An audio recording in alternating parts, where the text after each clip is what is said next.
Қайырлы күн, сіздермен Айдон. Бүгін сіздермен өте оңай үйде бар заттармен керемет десерт дайындайтын боламыз. Видеоны соңына дейін қараңыз. Кез келген қалыпты қолдануыңызға болады.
Сүтке қант қосамыз, крахмал қосамыз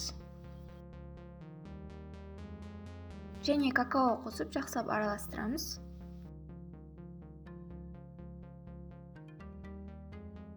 Крахмалдың орнына ұн қоссаңыздар болады.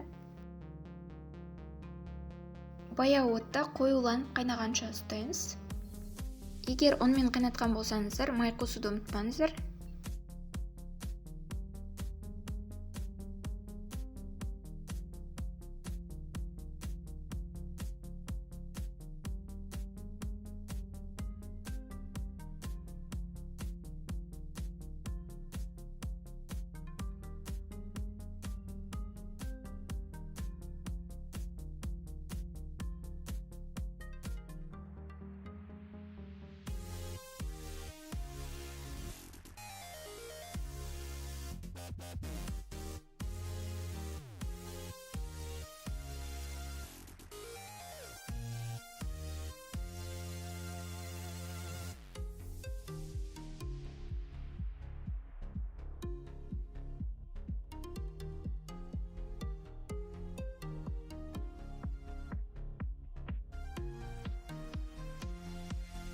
Ыдысымызға салып болған соң жарты сағатқа морозильникке қойып қоямыз.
Видео ұнаса каналға тіркеліп лайк басуды ұмытпаңыздар.